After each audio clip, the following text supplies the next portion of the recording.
I was halfway through my coffee when I spotted the first neon beach umbrella sprouting from the sand like some tropical weed. At first, I thought a family had wandered too far down the coast and accidentally landed on my stretch of shoreline. That would have been fine. I'm not the kind of person who gets territorial over an empty beach. But then I saw the folding tables, the industrial-sized coolers, and, most suspiciously, the rented sound system being unloaded from the back of a pickup truck with HOA stickers on the side. By the time I put my mug down, there were 3 SUVs idling in the gravel turnaround that led to my driveway, each one disgorging coolers, chairs, and cases of champagne. And in the middle of it all, directing people like a general on the eve of battle, was Karen. Not a Karen. The Karen.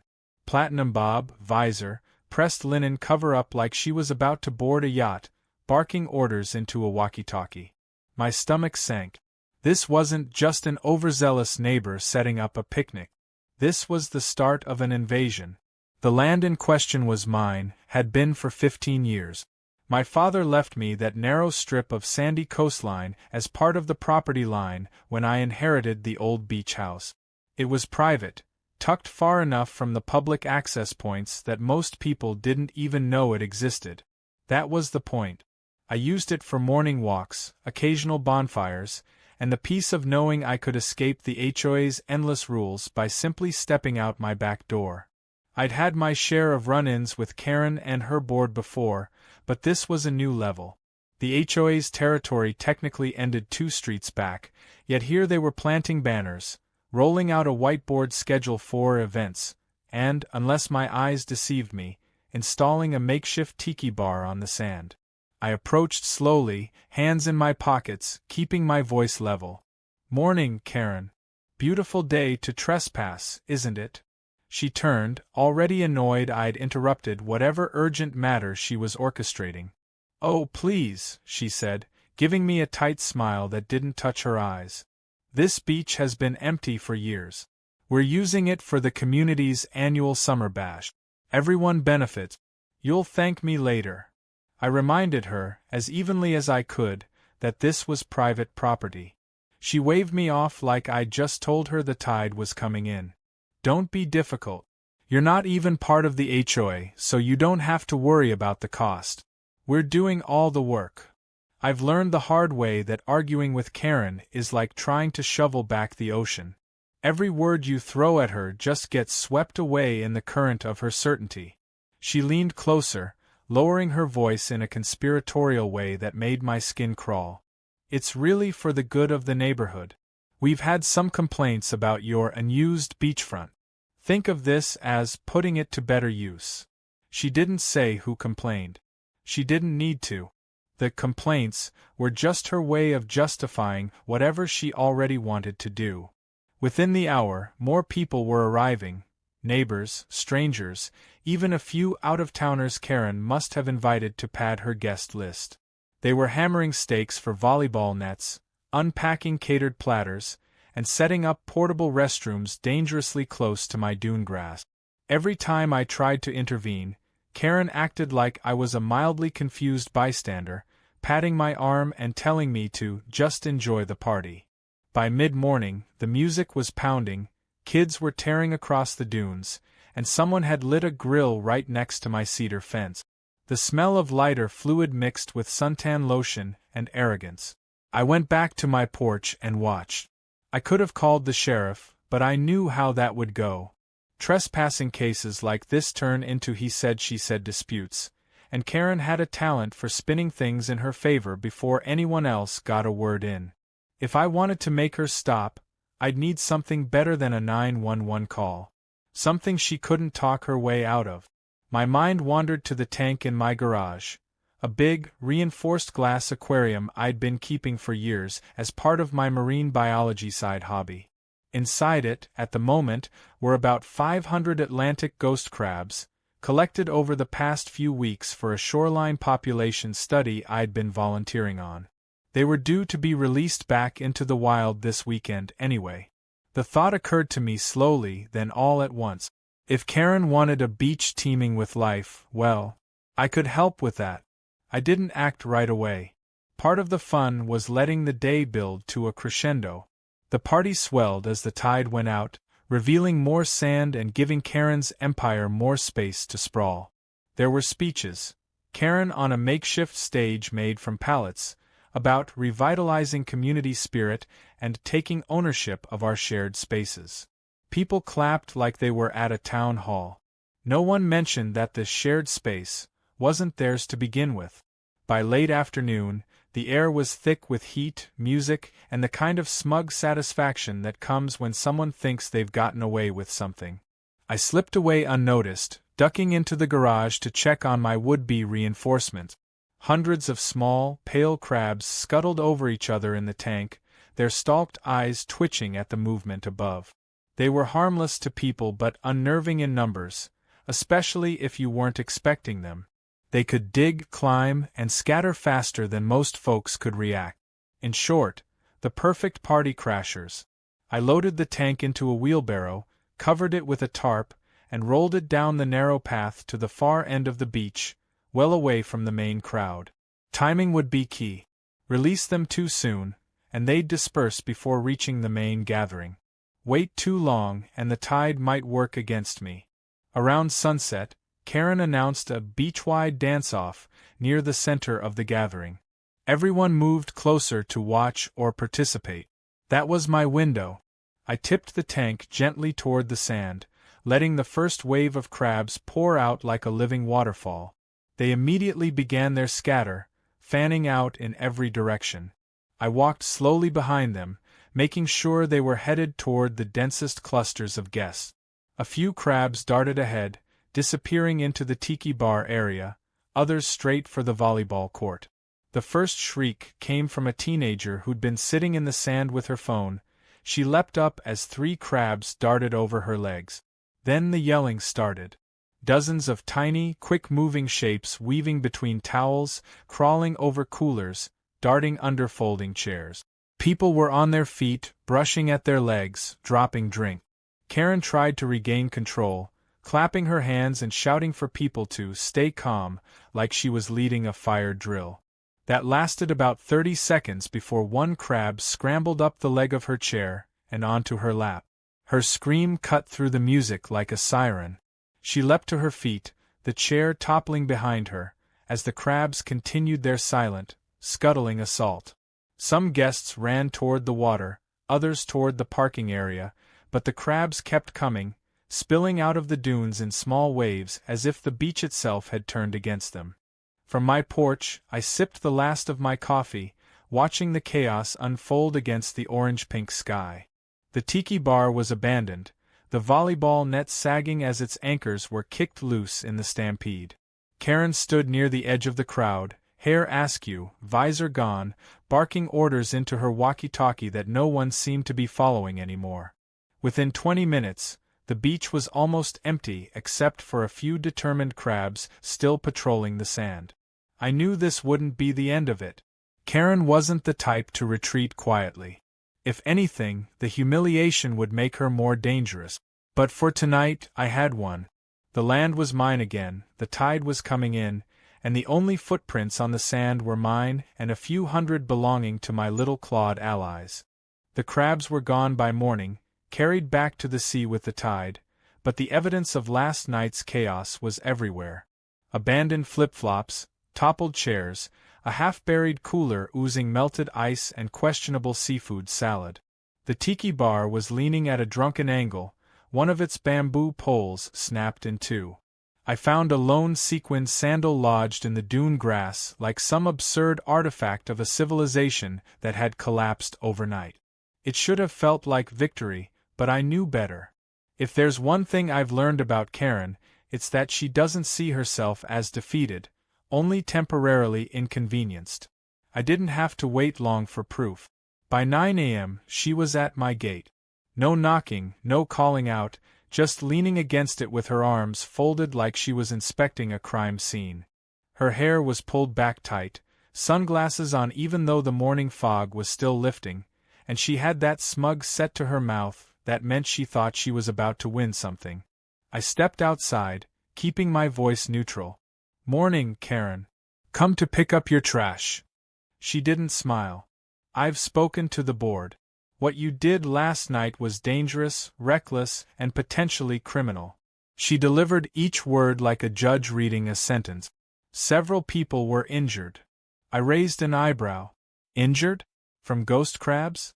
Unless someone sprained an ankle running away, I think you're exaggerating. Her jaw tightened. A child was bitten.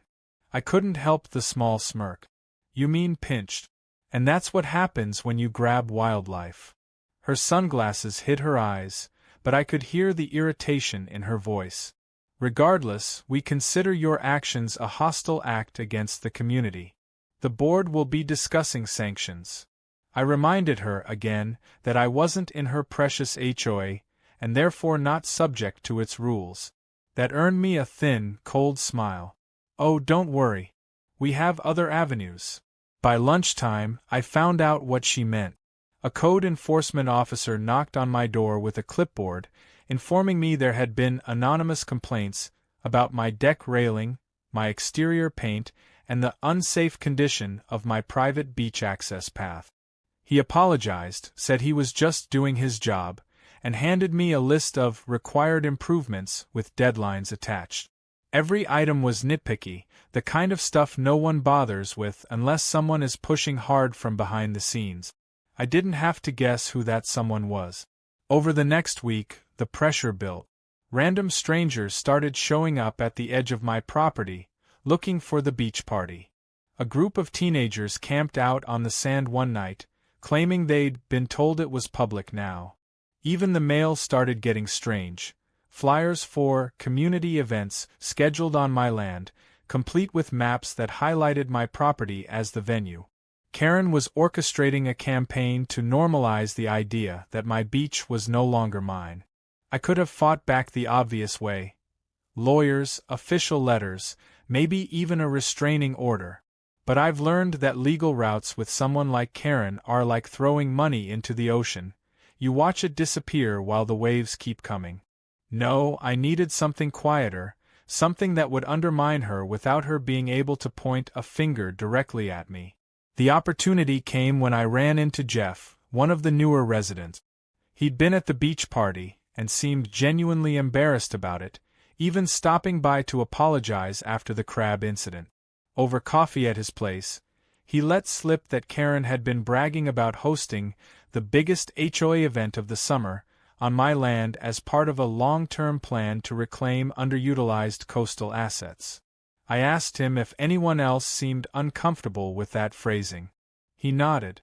Apparently, a handful of HOA members were uneasy about Karen's power plays but too intimidated to speak up. That was interesting. It meant cracks were forming in her support. All I had to do was widen them. I started small, inviting a few of those uneasy neighbors over for a casual bonfire on my beach. No agenda, no speeches, just food, drinks, and a reminder of what respectful use of the land looked like. I made sure word of those gatherings reached Karen without me saying a word to her directly. She hated it. Within days, I heard from one guest that she'd accused me of trying to divide the community. That told me I was on the right track. But she wasn't backing down. In fact, she doubled her efforts. The next blow came when I returned from running errands to find a large community event, public welcome, signs staked right at the edge of my driveway. The date was for the coming Saturday, and the venue listed was unmistakably my beach. No one had asked me. No one had even told me. This time, I didn't confront her. Instead, I quietly began making calls to the local wildlife rescue group, the Coastal Conservation Society, and, most importantly, the state's Department of Environmental Protection. I reported that an unauthorized large-scale gathering was being planned in a fragile dune ecosystem known to host nesting sites for a certain protected shorebird.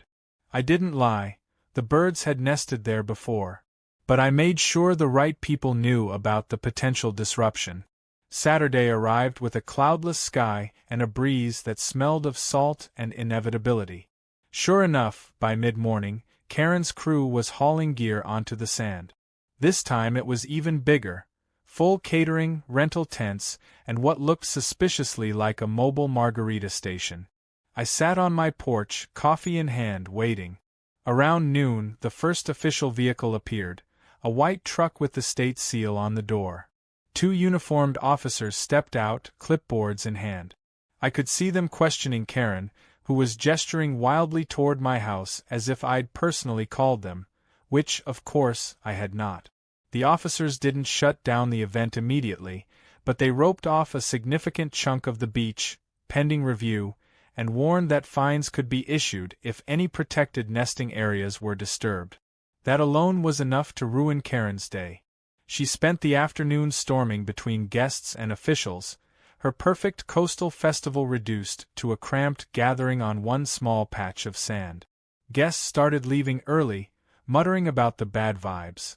That night, I got an email from her. No greeting, no sign-off, just one line, "You will regret this." I stared at it for a while, wondering if she actually believed she was still in control. Because from where I was sitting, her grand campaign was starting to look less like a march to victory and more like a slow collapse. Still, I knew her well enough to recognize that she'd escalate again. She'd lost face twice now, once to crabs and once to state regulators. She wouldn't stop until she felt she'd humiliated me in return. Which meant I had to think ahead. I didn't just need to defend my property anymore, I needed to make her realize that coming after me was a losing game.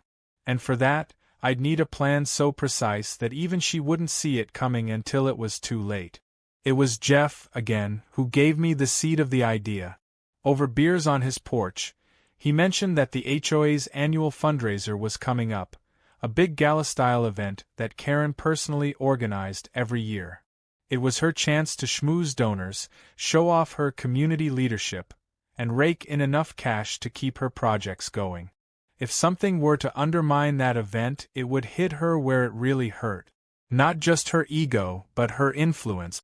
By the time I walked home that night, the plan was already taking shape in my mind.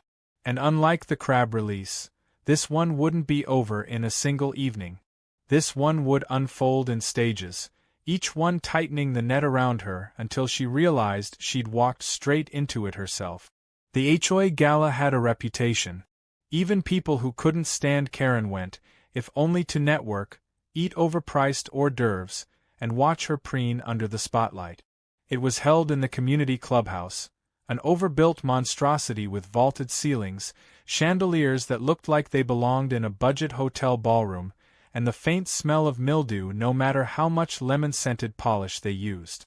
Karen treated the night like her personal coronation. She'd stand at the entrance greeting people as if they were stepping into her private kingdom, then spend the evening working the room with a glass of champagne glued to her hand. The first step of my plan was research.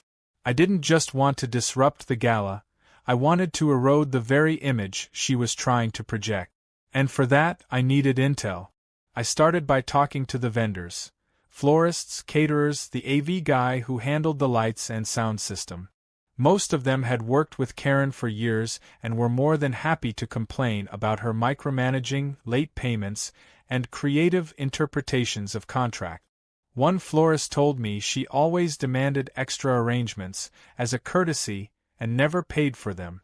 The AV guy said she once tried to get him to provide a fog machine for free, insisting it was for the community's benefit.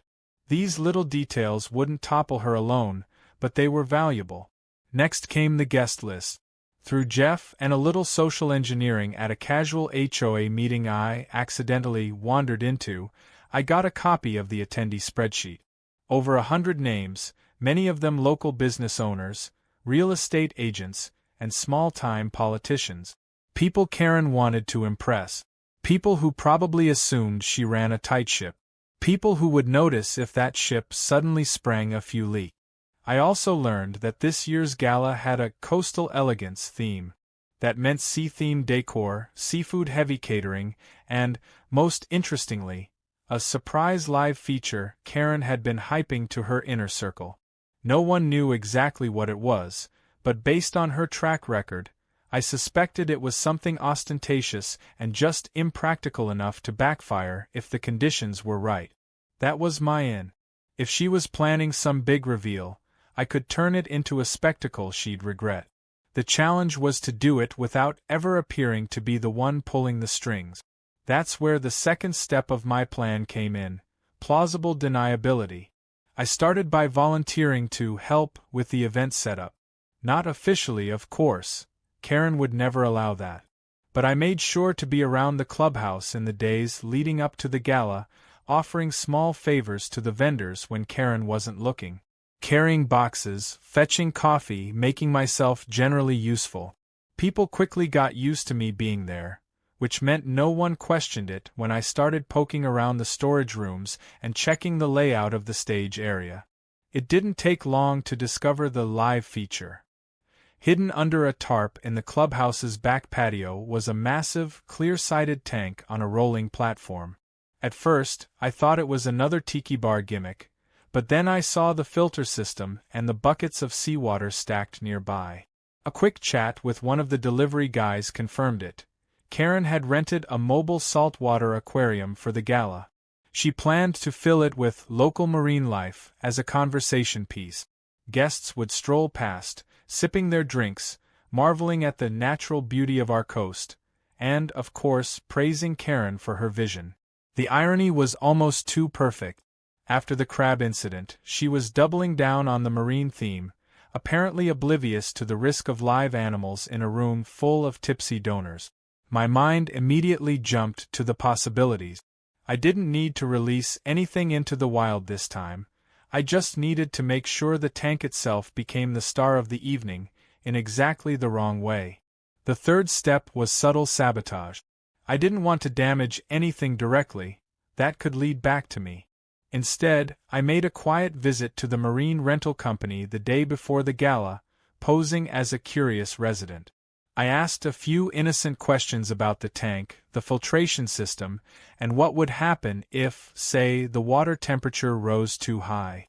The technician explained that saltwater systems were delicate. If the room got too warm, oxygen levels could drop fast. That's why we insist on keeping them in climate-controlled spaces, he said. Otherwise the fish get stressed, and well, it's not pretty. That was all I needed. The clubhouse's climate control was notoriously finicky, something Karen had ignored for years because fixing it would mean dipping into the HOA's actual budget. I knew exactly how to nudge it over the edge. The thermostat was in a locked case, but the case itself was mounted with cheap screws. 15 minutes with a screwdriver while no one was looking, and the lock mechanism had just enough play for someone with a thin piece of metal to pop it open. The night of the gala, I arrived early, dressed appropriately, linen shirt, pressed slacks, nothing flashy. Karen was at the door, dripping in pearls, beaming at each guest like she was awarding them entry to some exclusive club. She gave me a look that was halfway between suspicion and forced politeness. "Oh," she said, her smile tightening, "you decided to come?" I shrugged. "Jeff insisted. Said it'd be a shame to miss your big night." The place was packed. Soft jazz from the hired quartet, servers weaving between clusters of guests with trays of champagne and crab puffs, the smell of salt water faint in the air from the tank in the corner. Karen made her rounds, gathering little knots of admirers before steering them toward the aquarium and giving her speech about protecting our heritage and bringing the beauty of the coast to our community spaces. Halfway through the evening, when everyone was comfortably loosened by the open bar, I made my move. I drifted toward the back, checked that no one was watching, and popped the thermostat case open just enough to nudge the setting upward. Not much, just a few degrees. Enough that the air would grow subtly warmer over the next hour. Guests wouldn't notice right away, but the tank's inhabitants would. I went back to mingling, keeping one eye on the aquarium. The fish started moving faster, their gill movements quickening. A small crab in the tank retreated to the corner, antennae twitching. Karen, oblivious, was busy posing for photos in front of the tank, her hand resting on the glass like she was christening a ship. By the time dessert was served, the change was obvious to anyone paying attention. The water was slightly cloudy, and one of the more delicate fish was floating oddly near the surface. Guests began murmuring, glancing from the tank to each other. A child pointed and asked loudly if the fish was sleeping. Karen brushed it off with a laugh, assuring everyone it was completely normal. Then the real chaos began. A sudden surge of movement, several fish darting wildly, the small crab scaling the side of the tank like it was trying to escape. One guest yelped as a jet of water splashed over the rim when a larger fish thrashed against the glass. Conversations stalled. The jazz quartet trailed off mid-song. Karen's smile faltered.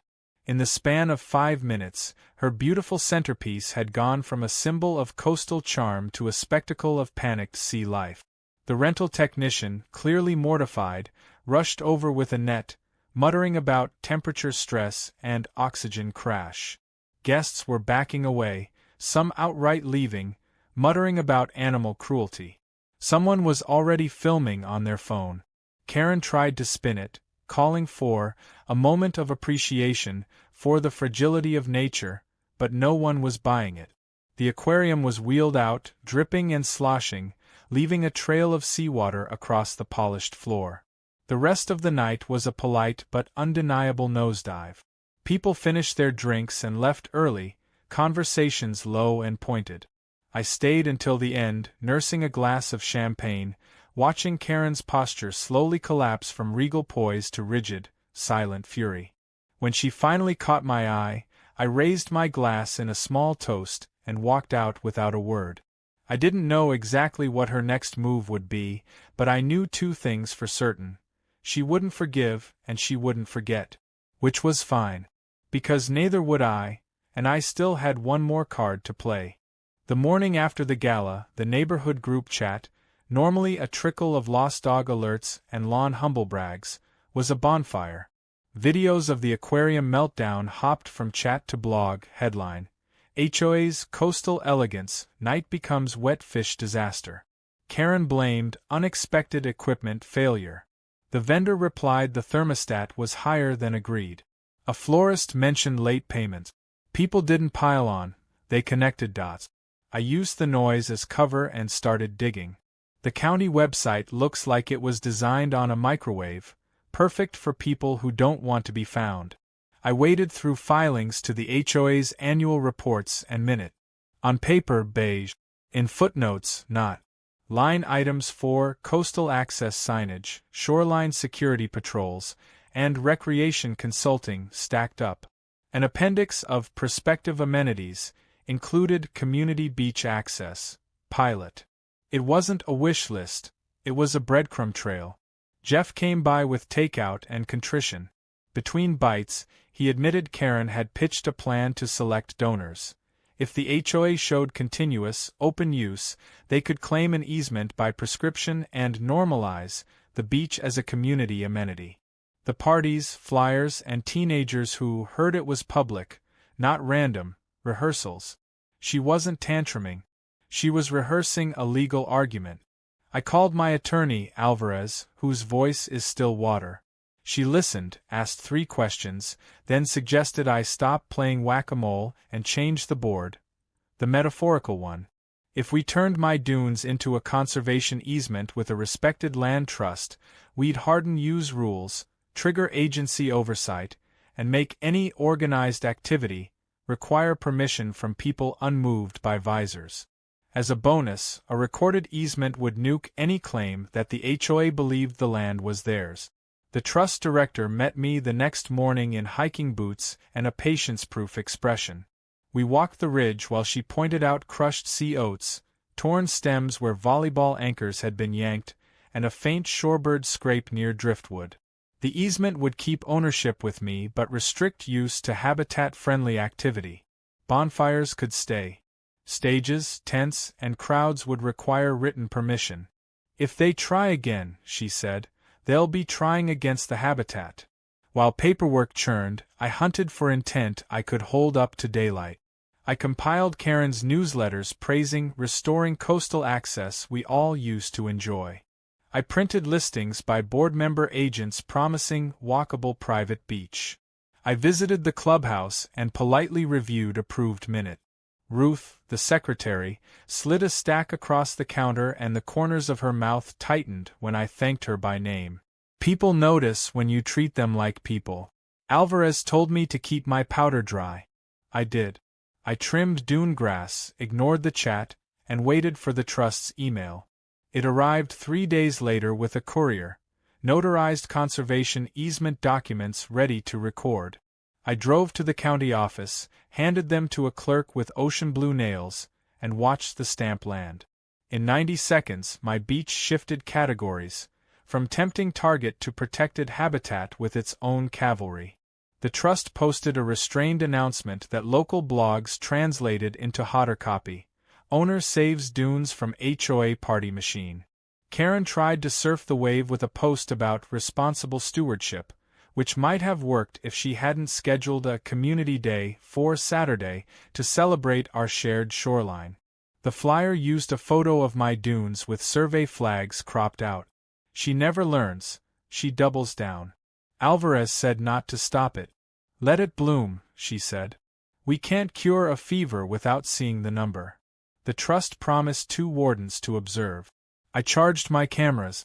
Saturday came clean and windless. By 10 a.m., coolers and pop-up tents were migrating down the access road. The wardens, 2 calm people in khaki, greeted arrivals with pamphlets about nesting zones and pointed to the new sign. Organized activities require prior written authorization from the Coastal Land Trust. Karen arrived in a white sundress with a clipboard like a scepter. She read the sign, smiled like a litigator, and announced that the community has authorization. I didn't confront her. I filmed. The wardens asked for the permit. Karen produced a printed sheet with a seal that looked lifted from the trust's footer and squashed by a copier. The wardens traded looks, made a phone call, and stayed civil while a stage went up in the dune swale and a family kite area blossomed exactly where the shorebird scrape had been. My recording didn't blink. At noon, the white state truck rolled in, this time without the community relations preface. The same officer stepped out, asked for the permit, and held up a finger when Karen started her speech. "Ma'am, I'm going to stop you on the word authorization and ask where you got that seal." Karen said, "The community office." The officer didn't smile. She radioed a code and asked everyone to step back. The shutdown was clean and terminal. Citations for habitat disturbance, unauthorized assembly, and misuse of insignia. The counterfeit permit disappeared into an evidence envelope. The stage was disassembled under supervision. 2 teens volunteered to carry chairs just to leave faster. Karen stood rigid, cheeks blazing under sunglasses, while neighbors pretended to answer urgent texts. Entitlement shrinks next to clipboards. I thought the day had peaked until Ruth approached holding a manila envelope like it might bite. "I'm done," she said. Inside were internal memos and a draft budget with a line, in tidy handwriting, "Legal fund for anticipated beach acquisition via adverse use, PR framing and enforcement." There were notes from Karen about maintaining visible use patterns and neutralizing resistance. Ruth had made copies for the record, then decided she'd rather hand them to someone who would actually read. Alvarez spread the papers across my kitchen table like charts before a crossing. She underlined dates, circled phrases, and tapped the draft budget. "This isn't embarrassing," she said. "It's a plan to take your property with members' money while concealing the plan from the members." Her voice stayed soft. Her eyes did not. "We're not sending demand letters. We're going to the people paying the bills." That night, Jeff texted a screenshot. 4 board members, everyone except Karen and her closest ally, called an emergency open meeting for Tuesday to consider a vote of no confidence. Members could speak. Documents could be presented. The bylaws required a quorum. The comment thread under the announcement was relief and dread, plus one neighbor asking if snacks would be provided. I printed everything. The easement, the minute, the newsletters where restoring access slithered between the lines. The officer emailed a copy of the forged permit. I charged the camera and laid out a clean shirt. I slept the way I sleep during storms, one ear to the windows, the other to certainty that the tide was finally moving my way. On Tuesday, we wouldn't be arguing about crabs or parties. We'd be talking about power and how far someone will march under the banner of community, when what they want is a crown.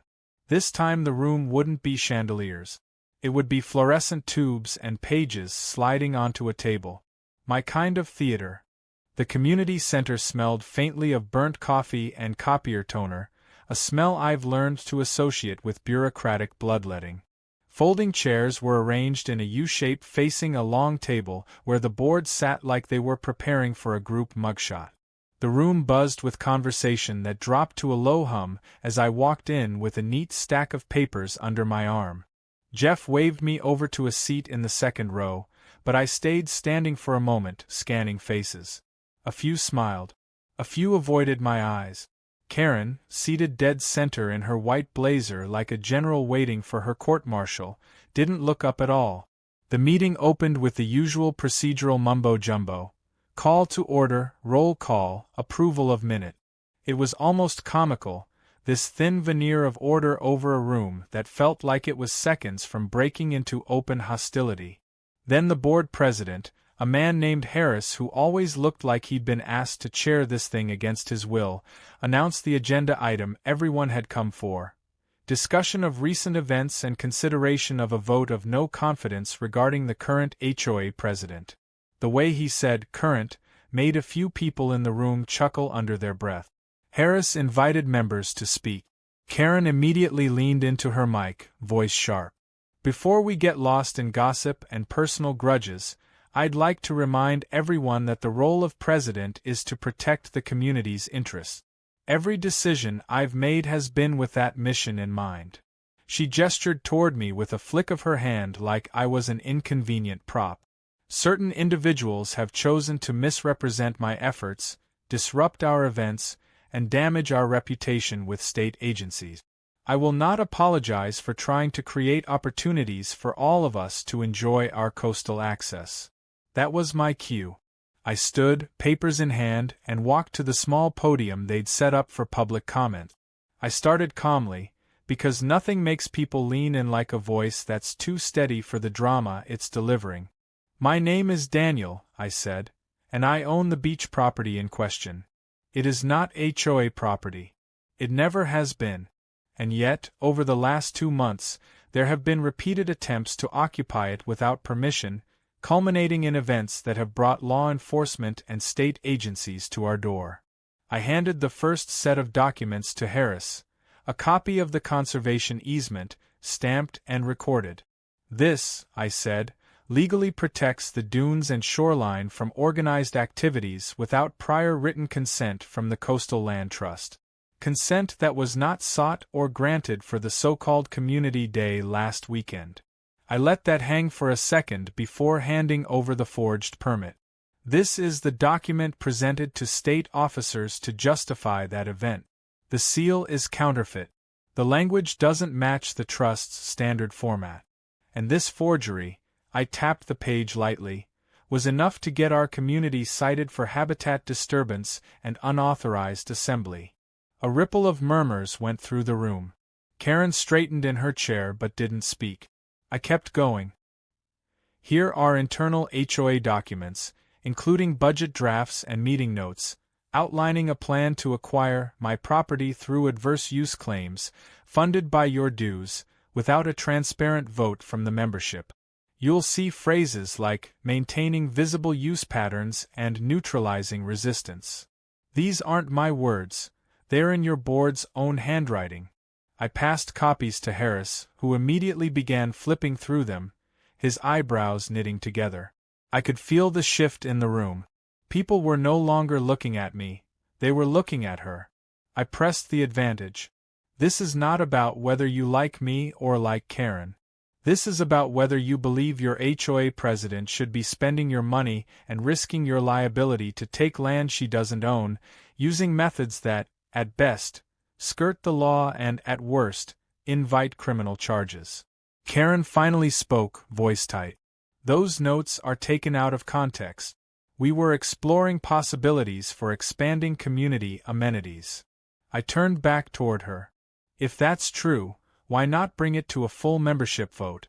Why hide it in budget drafts and present it as a done deal to select donors? Why forge a permit?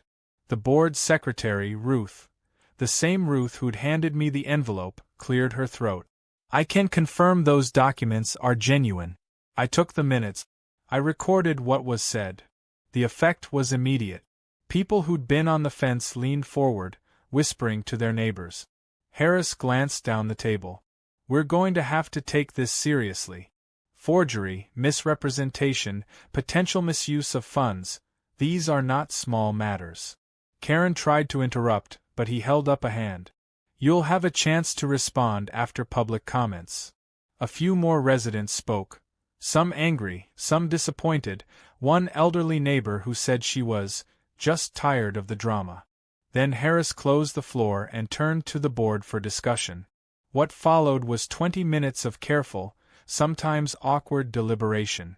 No one wanted to be the first to call for her removal, but once Ruth laid out her account of the forged permit incident in detail, the tone changed. Board member after board member expressed concern about loss of trust, exposure to liability, and patterns of unilateral decision-making. Finally, Harris called for the vote. All those in favor of a vote of no confidence in the current president, raise your hands. One by one, hands went up, first Ruth, then the treasurer, then the events coordinator.